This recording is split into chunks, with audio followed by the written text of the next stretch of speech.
Ngayong alam na ng mga dayuhan ng paraan upang malabanan tayo, tsaka kung maglalakas loob na silang salakayin ng bayang ito, kung kaya kailangan na nating maghanda. Ang mga kababaihan, mga bata at matatanda ay ililikas sa aking bayan.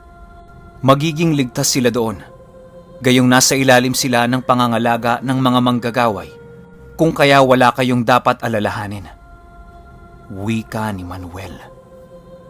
Ngayon higit kailanman ay kailangan natin ng ibayong pagmamatsyag at pag-iingat. Alamin ang pamamaraan ng kanilang pakikipaglaban. Oo nga, at alam nila kung paano tayo masusugatan at mapapatay. Ngunit lingid pa din sa kaalaman nila ang mga kakayahang natutunan ninyo mula sa mga manggagaway. At ang kabiguan ng mga kawal sa bayang Sinalakay ay isang babala para sa atin. At kung titingnan natin ito sa kabilang dako, ito ay nakabubuti. Dahil kung hindi naganap ang pananalakay, hindi natin malalaman kung gaano nakalaki ang pinagbago ng mga mananakop sa ating lupain. Wika ni Balinsusay. At dahil dito, Raha, mas nagiging marahas na din sila. Sa pilitan na nilang pinapasailalim ng kanilang paniniwala ang mga mamamayan ng mga bayang nasasakop nila, at ang hindi tumalima ay hinahatulan na nila ng kamatayan. Wika ni Manuel. At may nakarating ding ulat sa Raha na ang ahop ng sugbo na karatig pulo lamang nila ay nagtagumpay na itaboy ang mga dayuhan papalayo sa kanilang nasasakupan. Gayon din ang iba pang mga karatig pulo na gawang pagtagumpayan ang mga mananakop. Kung nagawa nilang pagtagumpayan ng mga kalaban, magagawa din natin ito. Magtiwala lamang kayo at huwag mawala ng pananalig sa ating mga diwata. Wika ni Balinsusay. At sinimulan nila ang mga karampatang paghahanda para sa labanang magaganap. Bagaman may pangamba, isinantabi ito ni Balinsusay upang ipakita sa mga mamamayan niya na nananatili siyang matatag sa lahat ng pagsubok na kahaharapin niya. At dahil sa kaganapang ito, mas pinaigting ng Raha ang pagsasanay ng mga babaylang mandirigma sa ilalim ng pagtuturo ni Manuel. At naging isang tagumpay ang pagsasanay na ito dahil mas maraming dasal ang itinuro ni Manuel sa kanila na magagamit upang ipagtanggol ang kanilang mga sarili. Maging si Balinsusay ay naging mag-aaral ni Manuel. Bagaman marami ng alam si Balinsusay, ay tumutok pa rin ito sa kanyang pag-aaral. Hanggang sa dumating na ang araw na pinakahinihintay ng lahat, ang paglusob ng mga dayuhan sa bayan ni Balinsusay. Isang kawal ang tumatakbong papasok sa bayan at agad na nagulat kay Balinsusay. Raha! Paparating na sila at napakarami nila. Ikinalat nila sa buong paligid ng bayan ang kanilang mga mandirigma. Wika nito na ikinagulat ni Balinsusay dahil hindi niya inakalang mas maaga ang pagsalakay kesa sa kanilang inaasahan.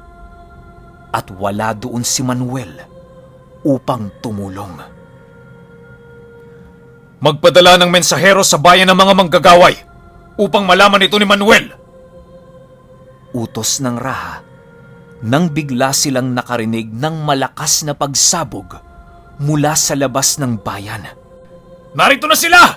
Magsipaghanda kayo! Wika ng punong kawal.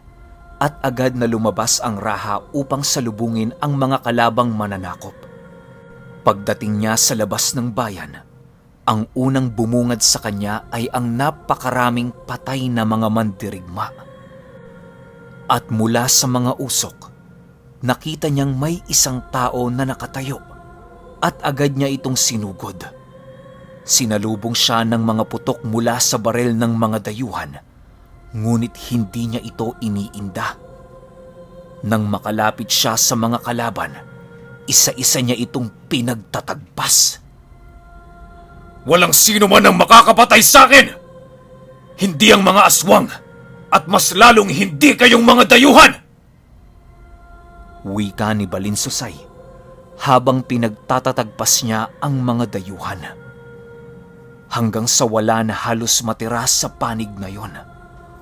At nang akmang tatalikod na sana si Balinsusay, nang biglang may malakas na pagsabog siyang narinig mula sa kanyang likuran at laking gulat niya nang parang may kung anong matigas na bagay ang tumama sa kanya. Dahilan para tumilapon siya ng malayo. Paglapag niya sa lupa, kaagad niyang narinig na nagbunyi ang kanyang mga kalaban. Inakala nilang namatay na si Balinsusay nang dahil sa kanilang sandata. Ngunit laking gulat ng mga ito nang makita nilang papatakbo si Balinsusay sa kanilang kinaroroonan habang winawasiwas ang kanyang kampilan. Sinabi ko nang walang makakapatay sa akin! Ang titigas ng ulo ninyo! Lumayas kayo sa lupain ko! Nang mamataan siya ng mga dayuhan at nakita ang kakayahan ni Balinsusay, agad na din silang nagsipulasan. Nagbunyi ang mga kawal ng raha dahil inakala nilang tapos na ang labanan. Ngunit nang tumingin sila sa himpapawid, nakita nila ang napakaraming mga lumilipad na nilalang ang papunta sa kanila. At nang masipat ito ni Salbog, agad siyang nagwika ng, "Mahabaging lalahon! Mga kubot!" Wika nito na agad namang nakakuha ng atensyon ng lahat. Ang mga kubot ay malaibong nilalang na alaga ng mga aswang. At alam nilang lahat na kung ilan ang bilang ng mga kubot, ay siya ring dami ng mga aswang na nagmamay-ari nito. "Ihanda ang mga pana!" Sigaw ng punong kawal, ngunit walang nagawa ang mga pana nito. Higit na marami ang mga nilalang napapasugod sa kanila at napakarami na rin ang mga sugatan at mga nasawi. Halos magapi na sila ng mga kubot. Nang walang ano-ano ay biglang lumitaw ang isang napakalaking ibon na nagbabaga ang buntot. Ang bulalakaw. At bawat madaanan nito ay agad na nasusunog.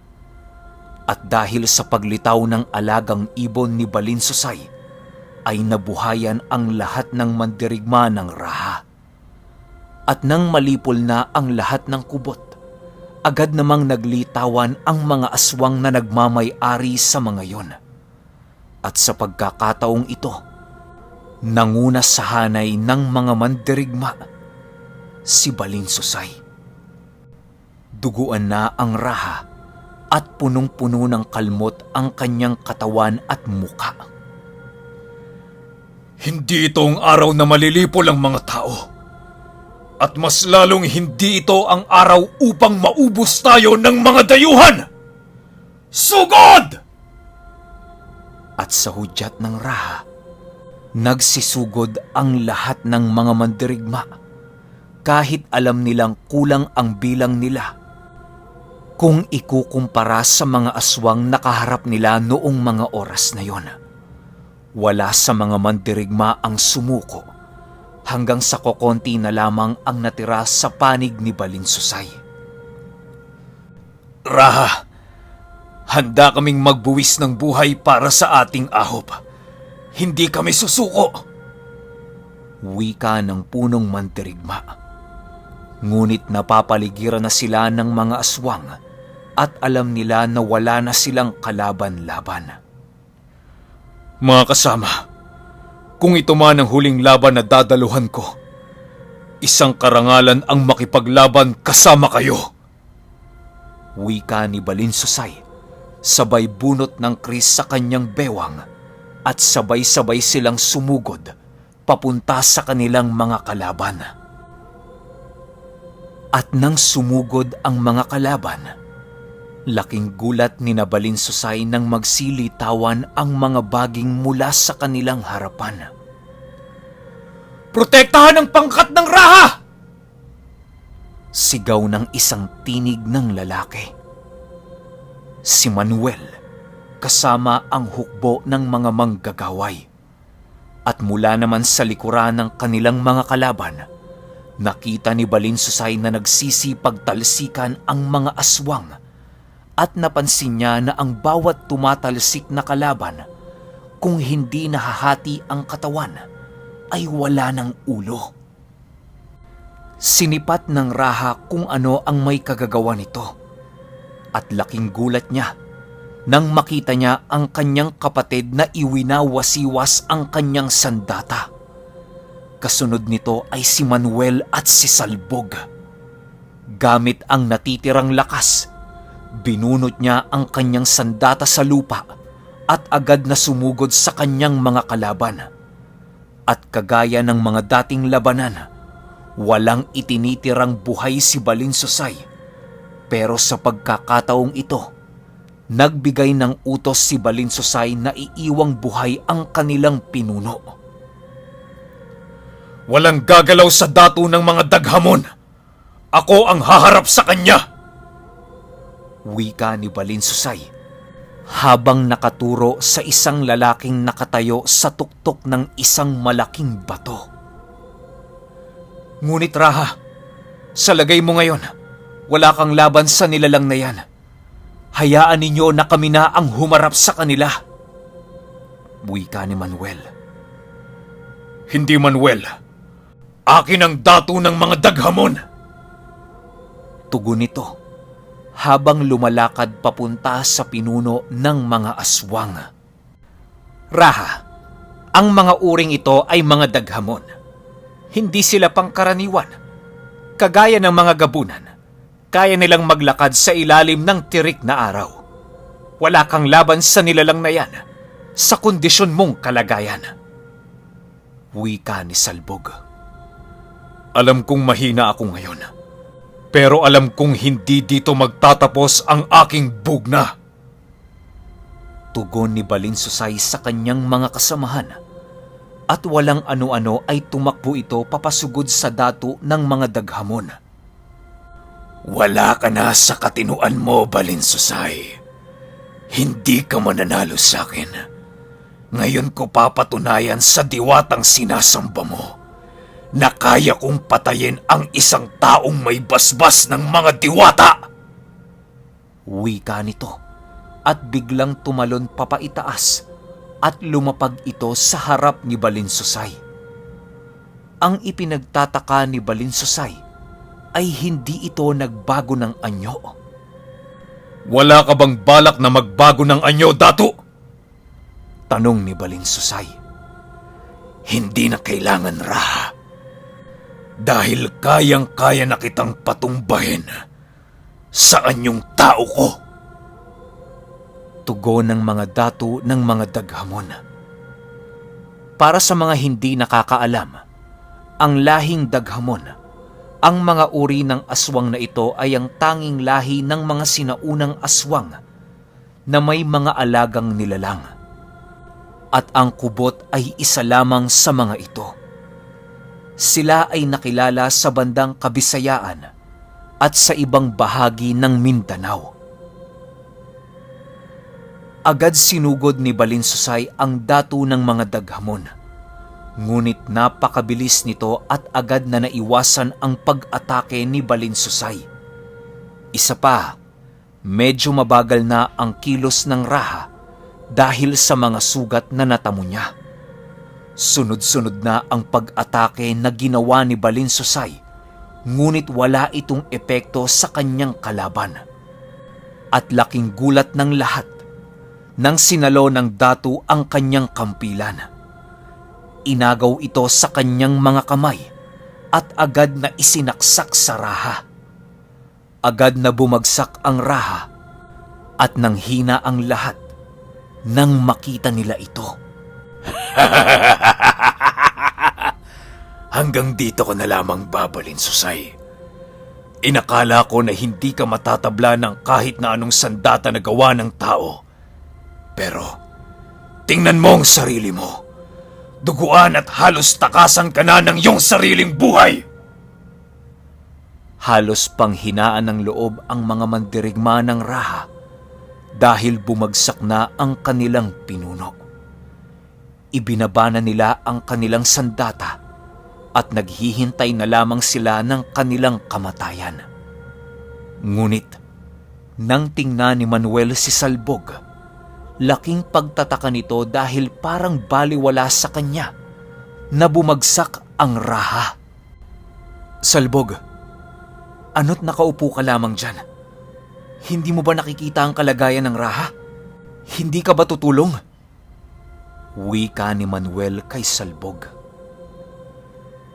Pagmasdan mo ang kapatid ng Raha. Sa palagay mo kung nanganganib talaga ang Raha, hindi siya kikilos upang tumulong?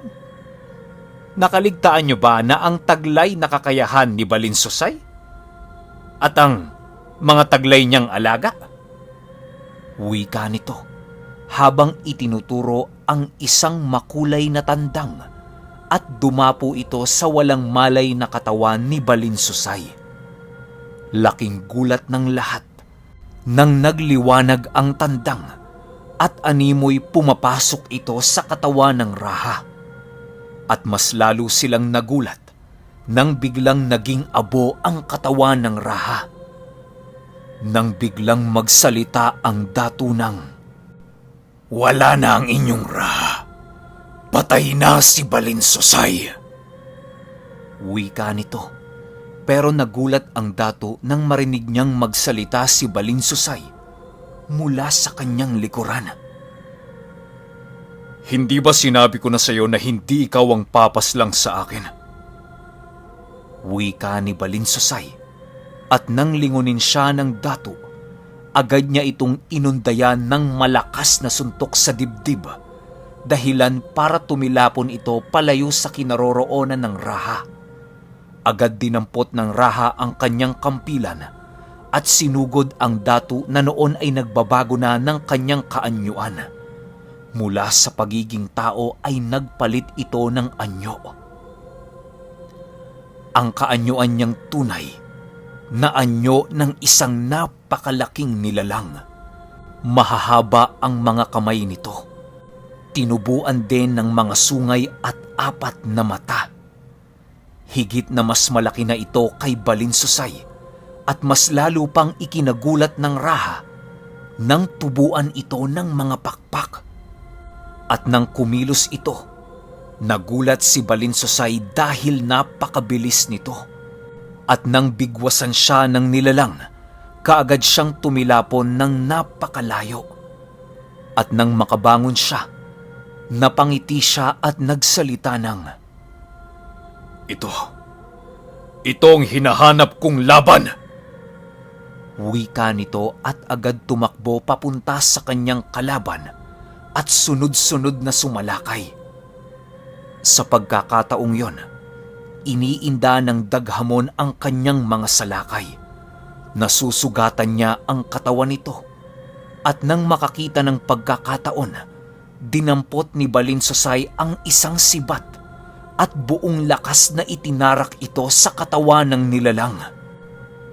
At sa lakas ng pagkakahagis ni Balinsusay ng sibat, ay tumilapon ito papunta sa isang puno, dahilan para tumusok ang pinakadulo ng sibat at maipako ang nilalang sa isang puno.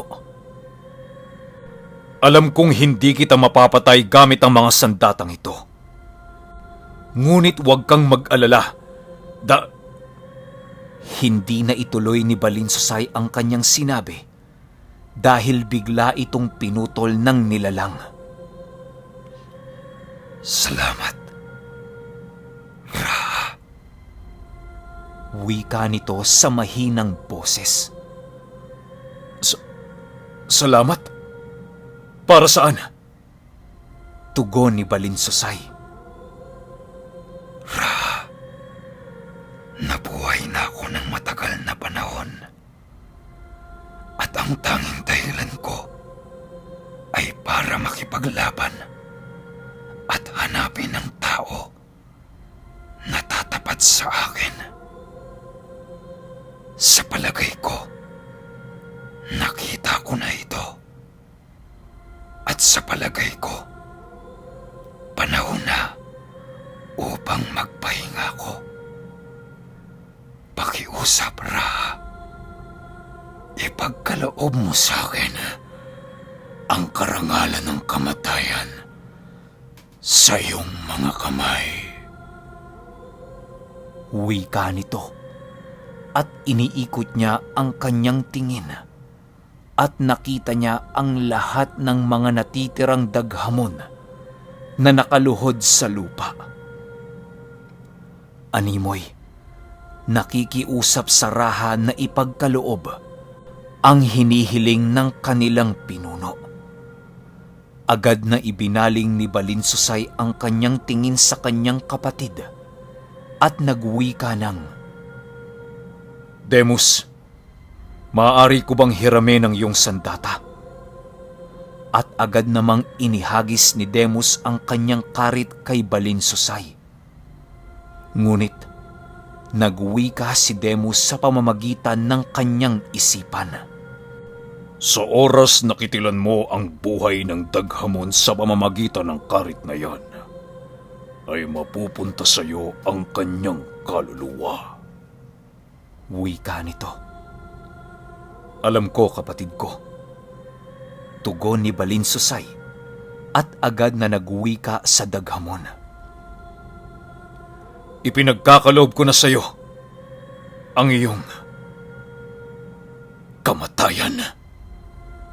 Sabay dantay ng karit sa leeg ng daghamon at tumugon naman ito ng, Salamat, Ra.